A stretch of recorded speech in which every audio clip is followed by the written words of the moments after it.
welcome. My name is Dr. Tamika Ellington. I'm founder and CEO of the First Generation Revolutionaries Movement, where the purpose is to provide professional development, spiritual fulfillment, as well as networking opportunities for those individuals who are first generation. And every week I come back with a new topic. Today's topic, I'm going to be talking about speaking with power.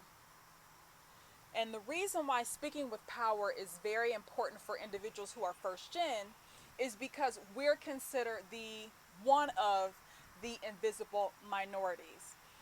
Another invisible minority is people with a hearing loss. Another invisible minority is someone who is of Appalachian descent. Another invisible minority is our Asian brothers and sisters. And so first generation people are also considered an invisible minority, which means we oftentimes get overlooked. Most minorities get overlooked, but when you're an invisible minority, you really get overlooked. And so it's really important for us to be able to put ourselves out there so that we can be noticed. One thing that has helped me has been my God given ability to speak with power. Now, I didn't develop that right away. It took me some years and it took me some confidence to really begin to develop the ability to speak with power. I would say I didn't really gain this strength until I was like in my early 30s. And that took a long time for me. It took a lot of heartbreak, a lot of heartache, a lot of missed opportunities because I wasn't courageous enough to be able to stand up for myself. But what I'm hoping to be able to do for you guys today is to be able to give you some information about why it's so important to speak with power so that I can help you jog that that capability before you have to, be in your early 30s like me, finally being able to have the confidence to speak with power. And so when you speak with power, you're speaking with truth. Every time you speak with power, make sure that you know exactly what you're talking about. Make sure that you are sure and clear about what all of the challenges or issues that you might be talking about. Make sure that you know what you're talking about, really. And then also to just speak honestly about how you feel about certain things. So speaking with power means also speaking with truth. Speaking with power also looks like speaking with confidence. When you speak with confidence, you speak with your head up, you speak with your eyes forward, you're watching whomever it is that you're talking with, and you also are speaking clearly, you're speaking outwardly loudly. To a certain point, of course, you're speaking in a way to get people's attention because that's what you want to do. When you speak with power, you want to command people's attention, and that has helped me so much in my careers to be able to command others' attention. Speaking with power also looks like speaking with empathy.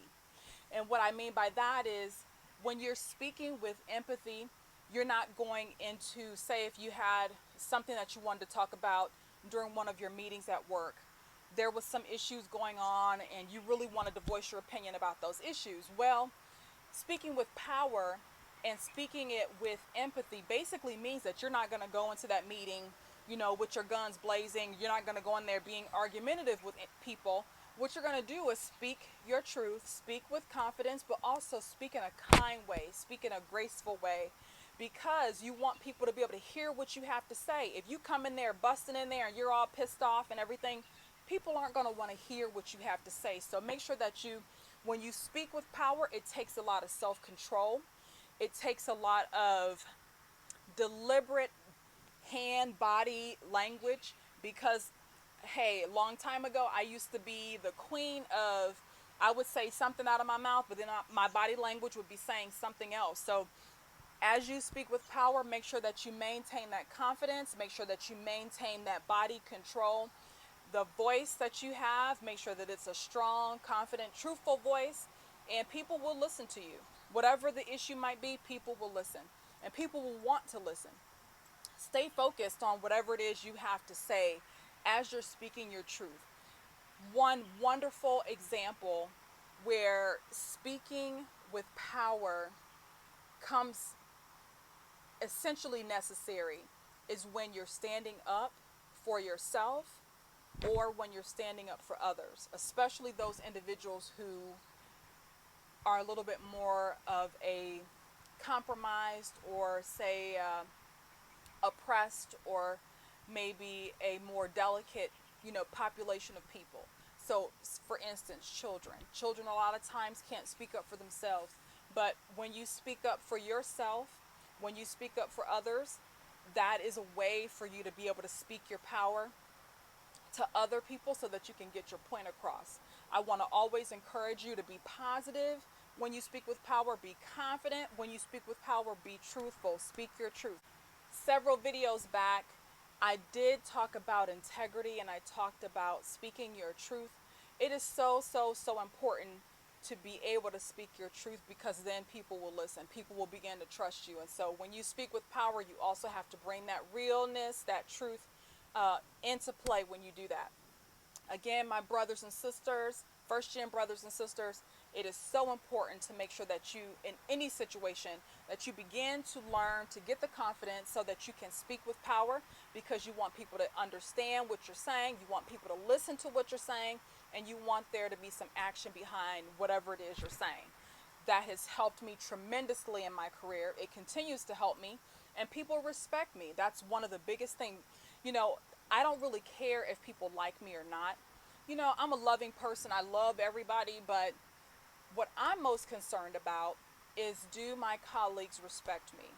Do my colleagues trust what I have to say to them? Are they willing to follow me to whatever I ask them to do? Are they willing to do that? And if they are willing to do that, that means that I've done something right with speaking with power. As with every week, my goal is always to help you guys revolutionize how you think about yourselves in order to get you to be elevated in whatever it is you're doing. Speaking with power is just another way to elevate you to the next level. It's always my pleasure to be here with you. I can't wait to be back here with you again next week to be able to give another message to you of encouragement, of spiritual fulfillment, and something that you can actually use in your daily life. And I wish you all the blessings.